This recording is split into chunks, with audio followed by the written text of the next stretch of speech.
घने जंगल के बीचों बीच एक छोटा सा हिरण रहता था जिसका नाम आरव था। उसकी आंखों में हमेशा उदासी दिखाई देती थी। कई साल पहले एक भयानक तूफान में उसने अपनी माँ को खो दिया था। तब से वो अकेला महसूस करता था। बाकी जानवर खेलते कूदते और खुशी मनाते थे, लेकिन आरव अक्सर नदी किनारे बैठकर आसमान को देखता रहता था। उसे लगता था कि उसकी जिंदगी में अब कभी खुशियां नहीं आएंगी। जंगल बहुत सुंदर था। ऊंचे ऊंचे पेड़, मीठी आवाज में गाते पक्षी और बहती हुई नदी पूरे जंगल को स्वर्ग जैसा बनाते थे। लेकिन आरव के दिल में हमेशा खालीपन रहता था। वो अक्सर अपनी माँ को याद करके रो पड़ता था। जंगल के बाकी जानवर उसे समझाने की कोशिश करते, लेकिन उसके दिल का दर्द कम नहीं होता था। एक दिन जंगल में भयंकर सूखा पड़ गया। नदी का पानी धीरे धीरे सूखने लगा। पेड़ों के पत्ते झड़ने लगे। जानवरों को खाने और पानी की परेशानी होने लगी। छोटे छोटे जानवर भूख से रोने लगे। पूरा जंगल डर और चिंता में डूब गया। जंगल के राजा शेर विक्रम ने सभी जानवरों की सभा बुलाई। सभा में बूढ़े हाथी महादेव भी मौजूद थे।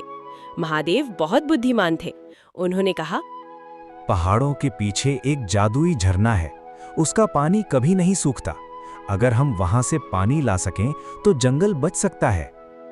लेकिन रास्ता बहुत खतरनाक था। वहां अंधेरी गुफाएं, दलदल और शिकारी रहते थे। ये सुनकर बड़े बड़े जानवर डर गए। कोई भी जाने को तैयार नहीं हुआ। तभी सबके बीच से आरव आगे आया। उसने धीमी आवाज में कहा, झरने के पास मैं जाऊंगा। सभी हैरान रह गए। छोटा और कमजोर दिखने वाला हिरण इतनी बड़ी जिम्मेदारी लेने को तैयार था। बंदर चिंटू बोला, मैं भी साथ चलूंगा। खरगोश मीना ने कहा, हम सब मिलकर जाएंगे। तोता गोलू और हाथी महादेव भी उनके साथ हो गए। अगली सुबह यात्रा शुरू हुई। रास्ता बहुत कठिन था। कहीं कांटेदार झाड़ियां थीं तो कहीं दलदल। कई बार उन्हें लगा कि वे वापस लौट जाएं, लेकिन आरव हमेशा सबको हिम्मत देता। रात होने पर वे एक गुफा के पास रुके। अचानक अंदर से किसी के कराहने की आवाज आई। सब डर गए। महादेव ने धीरे से अंदर जाकर देखा तो वहां एक घायल भेड़िया पड़ा था। उसका पैर जाल में फंसा था। चिंटू डरते हुए बोला, अगर कोई दर्द में है तो उसकी मदद करनी चाहिए। उसने मिलकर भेड़िए को जाल से बाहर निकाला। भेड़िए की आंखों में आंसू आ गए। उसने कहा, मेरा नाम करण है। लोग मुझसे डरते हैं, लेकिन आज तुमने मेरी जान बचाई है। अब मैं भी तुम्हारी मदद करूंगा। धीरे धीरे यात्रा आगे बढ़ती गई। रास्ते में तेज बारिश आई।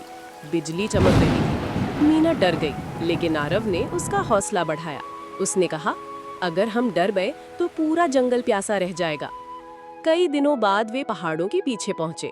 वहां एक चमकता हुआ सुंदर झरना बह रहा था। साफ और ठंडा पानी देखकर सभी खुशी से झूम उठे। उन्हें लगा कि अब जंगल बच जाएगा। लेकिन तभी कुछ शिकारी वहां आ पहुंचे। उनके हाथों में जाल और हथियार थे। उन्होंने जानवरों को पकड़ने की कोशिश की। पूरा माहौल डर से भर गया। आरव ने तुरंत योजना बनाई। चिंटू पेड़ों पर चढ़कर जोर जोर से आवाजें करने लगा। गोलू ऊपर उड़कर शिकारियों की आंखों के सामने मंडराने लगा। महादेव ने जोरदार चिंगार लगाई। करण भेड़िया तेजी से इधर उधर दौड़ने लगा। शिकारी डर गए।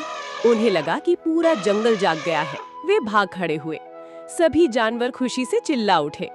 अब सबसे बड़ी समस्या थी कि पानी जंगल तक कैसे पहुंचे।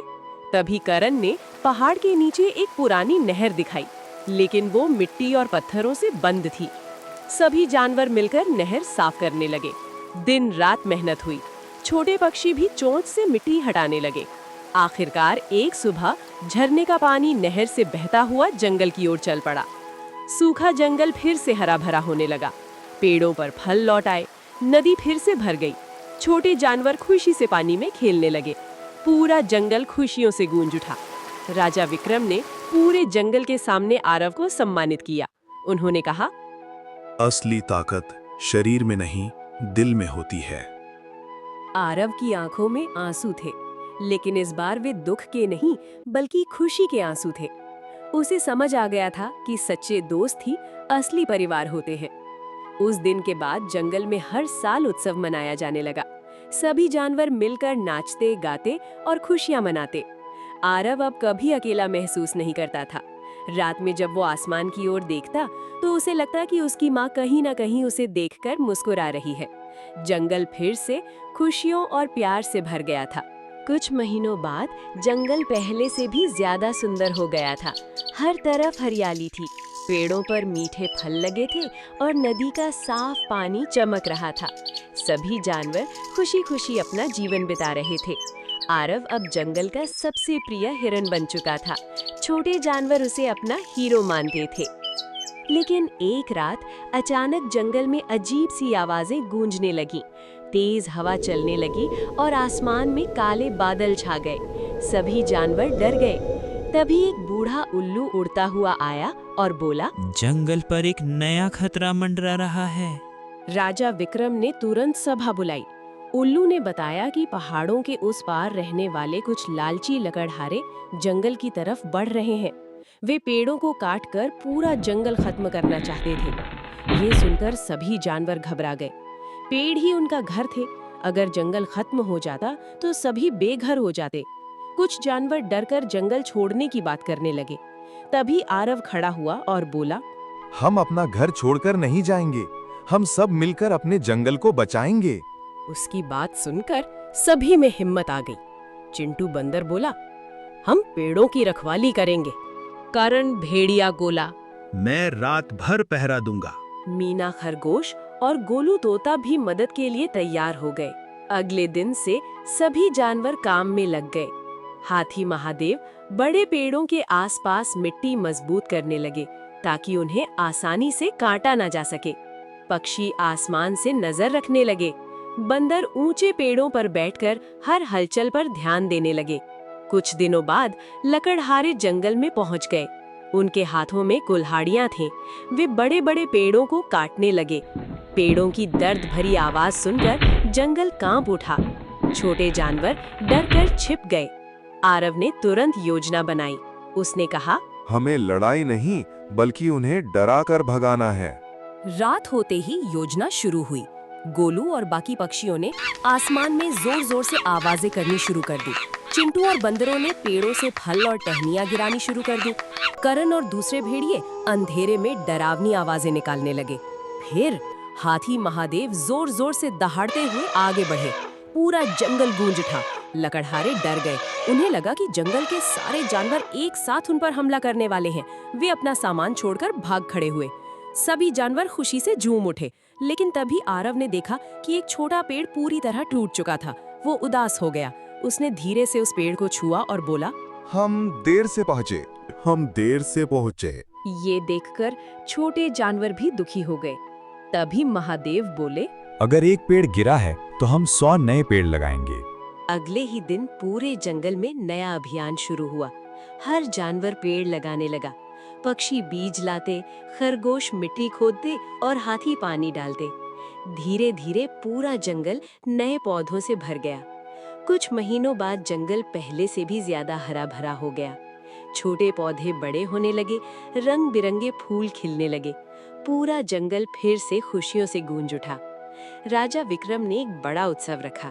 उन्होंने कहा, आज से ये जंगल सिर्फ हमारा घर नहीं बल्कि हमारी जिम्मेदारी भी है। उस रात सभी जानवर नदी किनारे इकट्ठा हुए।